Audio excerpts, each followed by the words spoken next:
everyone, and welcome back to another video of some F1 2021 game news. And today, I'm going to be going through some of the features that I didn't include in my previous videos. So yes, obviously there's been a lot of YouTube videos over the weekend that's given details that haven't been revealed in any article. So I'm going to be taking you through some of that stuff, and we'll see what we got. And of course, because this video isn't brought to you by EA Game Changers, the length of this video is not limited to 15 minutes. But let's start with Breaking Point then. Now, I revealed in the previous video that the total amount of gameplay from that is 5 to 6 hours in total. The story mode of that, so the CGI, the narration, I think also maybe obviously the cutscenes, but maybe also the off-circuit stuff as well, possibly including that, is 3 hours. So the story part of that is 3 hours long, and I presume the other 2 to 3 hours is obviously the driving on track. We will all be driving as Aiden Jackson as well, and we'll be going from F2 2019 to F1 2020 and F1 2021. And this is the only game mode on F1 2021 that has China on it. So if you want to drive China, you're going to have to play Breaking Point, because I don't believe you can play it. You definitely can't play in career mode, and I think they may or may not have also taken it out of multiplayer as well. But yes, you will get a choice of who you want to drive for. There are 5 F1 teams that you can drive for, with Racing Point, Aston Martin, Williams, Haas, Alfa Romeo and AlphaTauri as well. We will be having confirmed a rivalry with Devon Butler. There were rumours that Devon wasn't going to be the antagonist, but he is. He's going to be the nasty man.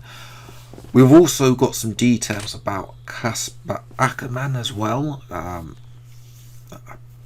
He's apparently a mature driver in the twilight of his career, sort of wondering whether or not if he should retire at the end of the season, or whether he should continue for another season or something. I don't know, maybe a little bit like Vettel, but maybe the Vettel in a couple of years' time, when he really is in the twilight of his career. But bearing in mind, Azerbaijan Grand Prix, Vettel got that podium and is being rejuvenated. So a couple of years' time, we might see Vettel pondering over that moment, whether he should retire or not. We've also got other characters as well.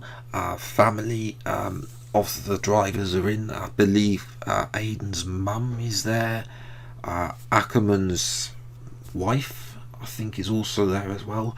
There are other characters. Team bosses as well have also been given some lines. Whether or not that's just a fictional team boss, or whether it's actual real life team bosses, we don't know.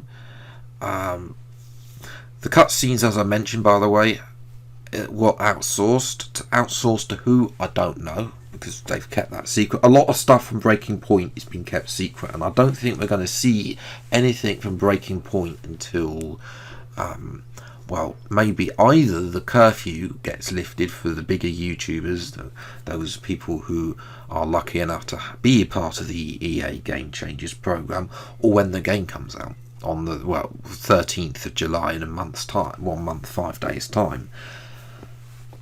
We've also got a new driver room location as well. Now, this is something that I think we may or may not have seen before, because those of you who've been around on the channel since F1 2019's game news might remember our old friend Mr. Leaked Anonymous. Now, he leaked some, I don't know, I think he was a disgruntled employee with Codemasters, and basically leaked a whole load of in-progress screenshots, including at the time, which gave him credibility, Devon Butler and Lucas Weber. 3 months before that actually got announced. So and one of the screenshots was a little driver room. So I don't think I have that on my channel anymore because of copyright, but basically it had like a bookcase, but one of those open bookcase with a two-sided bookcase with squares in, where you can put like your helmet, your trophies, other stuff, etc., etc. I think then there was a sofa and a laptop and like a desk for a laptop and a screen where you can watch the news and stuff. So if that is it, then that looks already quite cool. There was also a boardroom in that one as well. I don't know if that's coming to my team at some point, but we'll have to wait and see. And also phone calls that you get phone calls from other characters in the game as well. Okay, so next up is My Team and Driver Career Mode.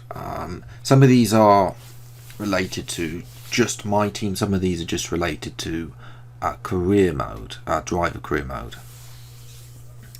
But yes, team personnel can suffer burnout. So they've got, obviously, I believe this is due to, if you like, will keep rushing R&D parts, then they will suffer a burnout, and then obviously that creates a potential for missed deadlines on R&D, because obviously you expect it to be due at a certain point. So there's definitely a bit more. You've got to think about how you do your R&D more. I suspect that's also going to get that might be into driver career mode as well. We'll have to wait and see. But yes, don't be surprised. Especially, that's definitely a My Team thing. Simulator apparently can also have issues, so requires a software update as well, was another example. So they've introduced these sort of, if you ever played Motorsport Manager, then they've introduced the dilemma events, basically, where you've got to, it's not really something that you want to do, but something you have to do because it's something that's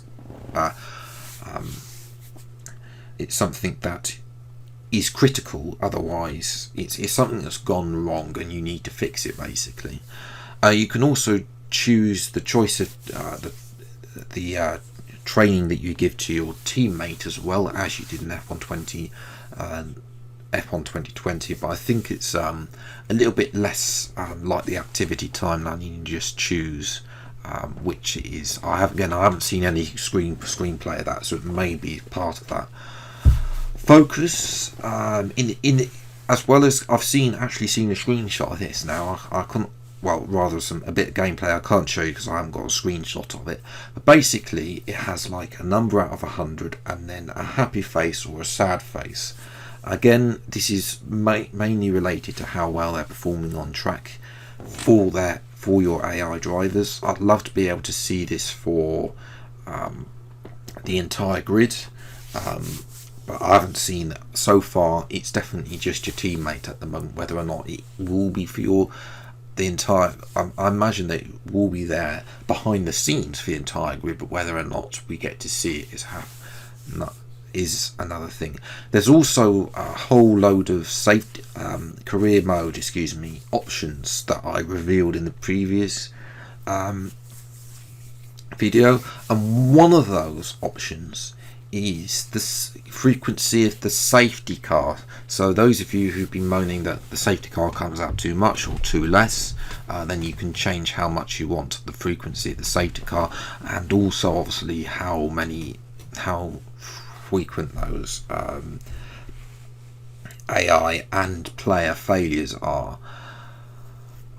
And then the final two bits from career mode, I think we can safely say Carl has been fired, and because in Team at Marduk's gameplay video, he had a bloke called Ethan in his driver career mode. Again, he was one of the few people that actually showed us some driver career mode gameplay, as opposed to just answering questions like that. And then obviously we've got Will Buxton, who does the intro for the weekend, and again everybody's favourite corner cutter, found it a bit boring. So, as I say, the Crofty intros have been very repetitive over the years, and I expect that Will Buxton's ones might be as well. Now, R&D wise, if you recall, the tree has sadly gone from F1 2021. So there is obviously, as you can see on screen, if you didn't see in the previous video, it's a bit more like Real Racing 3, really, with just unlocking R&D bits and etc. There is a wagon wheel though that shows you sort of how good your car is in each department then. And then practice programs as well. So there's 3 practice programs instead of the 6 that we currently have now. Race strategy, quality pace and tyre management are the 3 programs. Each program that you do has a development boost for reducing R&D costs. So if you do that, if you pass obviously the objectives, then an R&D part, which might be locked at the moment in time, you'll see it at that time when you finish that practice program, the R&D cost will then reduce. So that's something nice to see, that you're getting R&D reductions. It looks like that, as I say, we don't really have what's the word I was looking for, I can't remember what the smaller R&D ones are, but the major and ultimate upgrades as well. On the tree, we really don't have those anymore. It's just, so I think there's a little bit less overall. Again, I haven't seen the full load of R&D to compare it against F1 2020 and see have we actually got less R&D to parts to upgrade in F1 2021. So that's something to look out for as well. And quick practice as well. So this is a simulation, but you got to manage your time. It's not like just simulating the program as it sounds, but it is a simulation, and basically the AI driver will go and drive out and you have to allocate a time. But I believe if you try and perfect it, because obviously you get more, the more perfection you get, the more R&D points you get off that particular R&D part that it's been linked, the program's been linked with. So you obviously got allocated time in that 1 hour session, and then you basically have to manage the time. But obviously if you try and perfect it, then there's a bigger risk of not actually making it as well. Now for multiplayer, it's such a shame that they don't allow better versions of the game to actually try multiplayer out, because until they do that, then there's always going to be issues on day one of when being able to play multiplayer. But basically the multiplayer seen a little bit of a change. You've got beginner and experienced social lobby. So beginner, you've got ghosting, no damage. It's basically you're just going to drive about, which again I'm not entirely sure how that's going to work, because I prefer race to race with the damage and no ghosting, but at the same time I do want to have a bit of fun racing people. And then obviously there's experienced lobbies where there's strict corner cutting and stuff. I just think that open lobbies are just going to continue personally, but as well. Then obviously they've introduced new custom lobby filters where you can apparently filter by the car category, the session length. I'm hoping the one big thing that I want to see filter is filter by the assists available, because being a new person, you go into an open lobby and then you find out that you've got no assists available and you have to back out, and you're just wasting your time, which it can be, and then obviously you just get fed up at the end of the day with that. And then moving to some final just general gameplay stuff. So there's a new tyre model as well that's come out. Now whether or not that tyre model's going to combat the stuff we have with the tyre temperatures, we'll have to wait and see. There's definitely a bit more management with the tyres on this year's game, and obviously but at the same time it's harder to get them in their operating window, and it's a little bit more realistic with the terrible tyres that we have with the Pirellis. Track surface has been given an upgrade, because obviously we've got floor damage now, so you have the option for a realistic track surface, whether if you go off then you damage your floor. It's as simple as that. There's a weather forecast accuracy as well, which has been added, and that's available in Grand Prix mode as well. So you can either have a perfect weather forecast like from the Met Office, or you can have the approximate weather forecast from the BBC. Classic cars have gone as well from this year's game, so there'll be no classic cars, despite the rumours that there was going to be the Ferrari 2012 car in there. They might come back at some point later on, but we'll have to wait and see with that. But until for the moment they're not in the game, which is a shame, because that's one good video for me that's not going to be happening on F1 2021.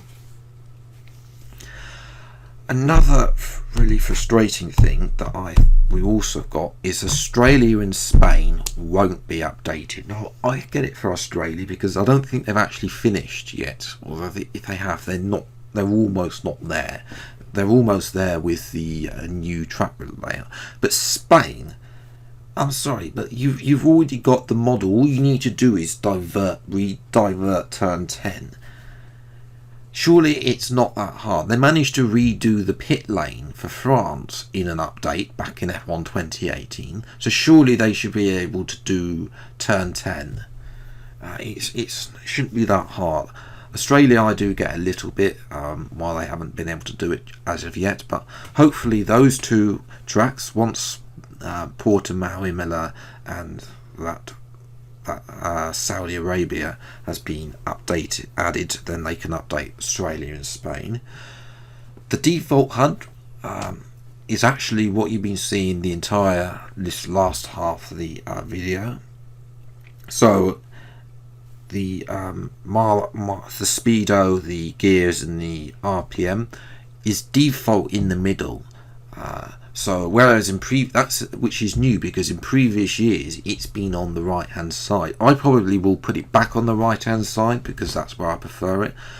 Again, I'll probably play around a lot with the customization of the HUD and whatnot, and just play stuff that I think is probably best.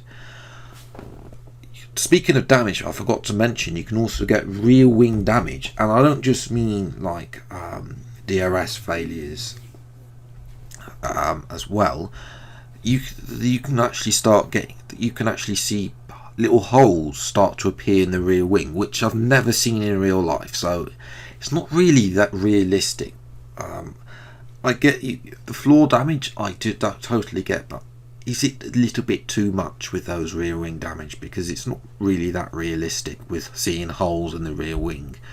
But anyway, safety car as well, which I mentioned earlier, it can actually also move from a VSC to a full safety car, so that's something nice to see.